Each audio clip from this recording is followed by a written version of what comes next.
there was an invisible hole. We pretended to dig it.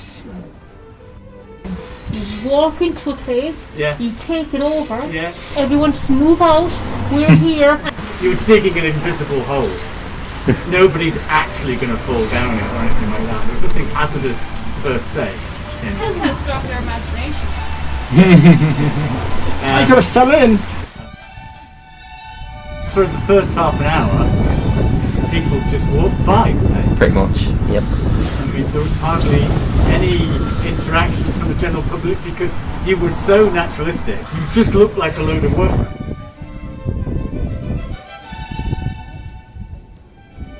And I wanted some reactions and they didn't come. And that was disappointing. And then, after about half an hour, I did think, you've been digging an invisible hole in the middle of Kinsale for half an hour, nobody has noticed.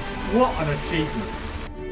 I went into Kinsale and I dug an imaginary hole and nobody noticed.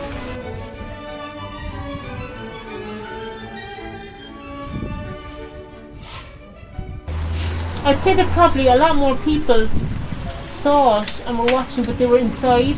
Yeah. Because there was a jeweller shop. Yeah.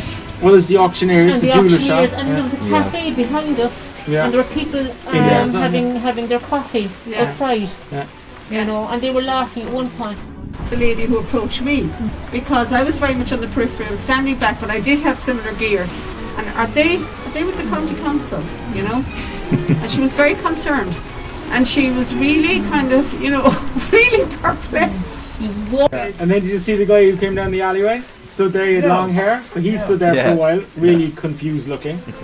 And then there was two guys right at the other end who were kind of just standing there, arms folded and just kind of looking over and going, I don't know, what, you know, something probably like, you know.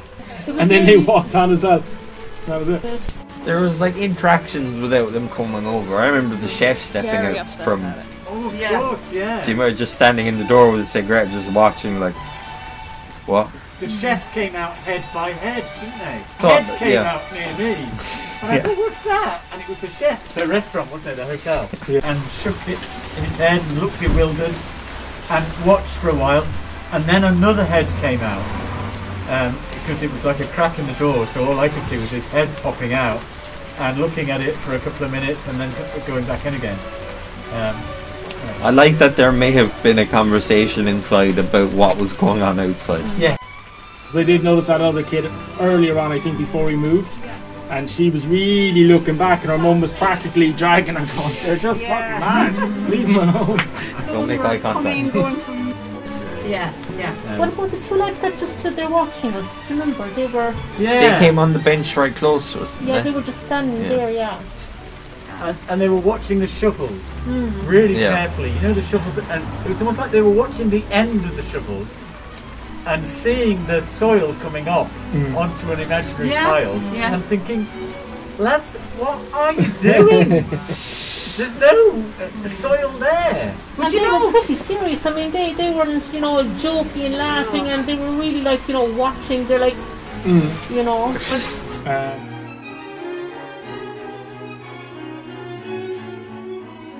Well, your man on the bike in particular, he kept like cycling like right up and looking and then going back to his crew. So like there was an interest, there was always an interest from them, I suppose. Like you'd look up while you're, you know, furiously digging and I'd catch a few of them like, what are they doing? He offered us his wheelbarrow. I thought that was a lovely approach. That's a wheelbarrow, don't belong to you like it. It's great. It was really in the spirit of the whole thing. Yeah, it was lovely. It was like that. Thanks, lad. You entertained me for my lunch. You've been watching for a while, haven't you? Yeah. From the beginning, really. So I was having a big rub in there, and I was watching it.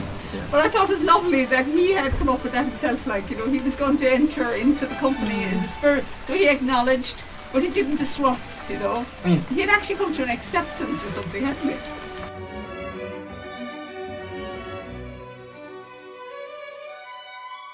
And then at the end, as I said, which I missed, the lads, when you'd all gone off, coming and stamping the dirt down. Fantastic. But that was the best tribute. It's an amazing bit, really. Yeah, yeah. And was it a performance? That's what I asked And I myself said- afterwards. and- Was it a performance? Alan said a really funny thing when it was all over. I'm so tired after all that digging.